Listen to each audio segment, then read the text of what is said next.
పెద్ది సినిమా super duper hit అయిన సందర్భంగా ఉపాసన గారు హీరోయిన్ త్రిషకి ఒక సర్ప్రైజింగ్ గిఫ్ట్ పంపించారనమాట. సో ప్రజెంట్ సోషల్ మీడియా వేదికగా దానికి సంబంధించినటువంటి ఒక పోస్ట్ కూడా చాలా వైరల్ అవుతుంది. ఆ పోస్ట్ని త్రిష గారి స్వయంగా పెట్టారు. అయితే ఈ మధ్య కాలంలో మనము చాలా సందర్భాల్లో, చాలా న్యూస్లలో, చాలా వార్తల్లో త్రిష గారి పేరు విన్నాం. మరీ ముఖ్యంగా తమిళనాడు సీఎం విజయ్ దళపతి గారి విషయంలో త్రిష గారి పేరు ఎప్పుడు కూడా వార్తలో కనిపిస్తూ ఉంది. అంటే తను ఎప్పుడూ కూడా విజయ్ గారి వెంటనే ఉంటుంది అని చెప్పేసి, రీసెంట్గా అజిత్ గారి అమ్మగారు చనిపోయినప్పుడు కూడా విజయ్ గారు, త్రిష గారు ఇద్దరు కూడా ఒకే కారులో కలిసి ఇద్దరు ఒకేసారి వెళ్ళడం. సో ఇంకా చాలా వివాదాలు కనిపిస్తూ ఉన్నాయి తమిళనాడు రాష్ట్ర వ్యాప్తంగా కూడా.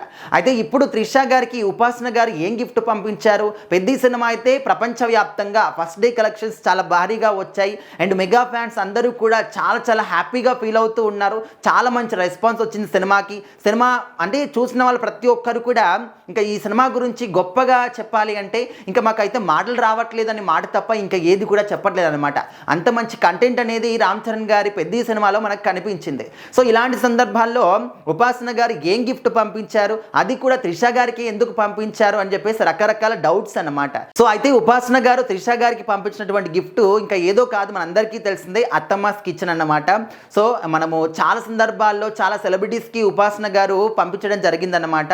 సో అత్తమ్మాస్ కిచెన్లో ఏంటంటే సురేఖ గారు, చిరంజీవి గారి భార్య, అదేవిధంగా ఉపాసన గారు ఇద్దరు కూడా కలిసి ఈ యొక్క వంటల ప్రోగ్రామ్ని నడుపుతూ ఉంటారు అనమాట. ఆన్లైన్లో కూడా చాలామందికి సప్లై చేస్తూ ఉంటారు. ఆన్లైన్లో కూడా మనం ఆర్డర్ చేసుకోవచ్చు.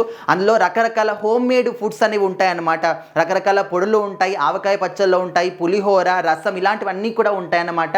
సో అది చాలా ఫేమస్ అయింది. అంటే ఇన్ని వంటకాలు ఉన్నప్పటికీ కూడా పులిహోర అనేది అత్తమ్మాస్ కిచెన్లో చాలా ఫేమ్ అయిందన్నమాట. సో కొన్ని సందర్భాల్లో, కొన్ని స్పెషల్ అకేషన్స్లో ఉపాసన గారు ఏంటంటే సెలబ్రిటీస్కి అత్తమ్మాస్ కిచెన్ సైడ్ నుంచి ఈ విధంగా గిఫ్ట్ హ్యాంపర్లు పంపుతూ ఉంటారనమాట.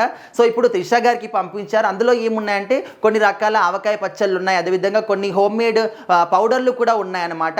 సో ఆ పౌడర్లతో మనకు ఇష్టం వచ్చినప్పుడు డైరెక్ట్గా అన్నంలో కలుపుకొని తినొచ్చు, నెయ్యి వేసుకొని తినొచ్చు. చాలా అద్భుతంగా ఉంటాయి అన్నమాట. మనం కొన్ని సందర్భాల్లో చూస్తూ ఉంటాం, కరివేపాకు పొడి అని చెప్పేసి, ఉల్లికారం అని చెప్పేసి ఈ విధంగా ఉంటాయి. సో రకరకాల పొడులన్నీ కూడా పంపించాలని తెలుస్తుంది. సో ఆ ఒక పోస్ట్ని త్రిష గారు షేర్ చేసుకున్నారు. ఈ విధంగా ఉపాసన గారు నాకు గిఫ్ట్ హ్యాంపర్ పంపించారు, ఇందులో ఉన్నటువంటి అన్ని వంటకాలు కూడా చాలా అద్భుతంగా ఉన్నాయి, థ్యాంక్ యూ సో మచ్ ఉపాసన అని చెప్పేసి తను పోస్ట్ చేసిందనమాట. ఇంకా అది చూసిన తర్వాత అందరూ కూడా హ్యాపీగా ఫీల్ అవుతున్నారు. అరే సినిమా హిట్ అయిన సందర్భంగా త్రిష గారికి పంపించారు అని చెప్పేసి మాట్లాడుకుంటున్నారు. అంటే సరదాగా మాట్లాడుకున్నప్పటికీ కూడా ఒక రకంగా తన యొక్క అత్తమ్మాస్ కిచెన్ని ప్రమోషన్ అని కూడా అనుకోవచ్చు. సో ఈ విధంగా చాలా సందర్భాల్లో మనం చూసాం. కానీ ఇప్పుడు త్రిష గారికి పంపించడం అనేది స్పెషల్గా నిలుస్తుంది. ఎందుకంటే రీసెంట్గా తన పేరు ఎక్కడ చూసినా కూడా మారుమోగిపోతుంది. కాబట్టి విజయ్ గారి విషయంలో ఎక్కడ మాట్లాడినా కూడా త్రిష గారి పేరు కూడా ఖచ్చితంగా మాట్లాడుతూ ఉన్నారు. సో మరి అత్తమ్మాస్ కిచెన్ సైడ్ నుంచి వచ్చినటువంటి ఫుడ్స్ మీలో ఎంతమంది తిన్నారు ఇప్పటివరకు? ఒకవేళ తిని ఉంటే టేస్ట్ అనేది ఏ విధంగా ఉందనేది మీ ఒపీనియన్ని ఖచ్చితంగా కామెంట్ చేయండి.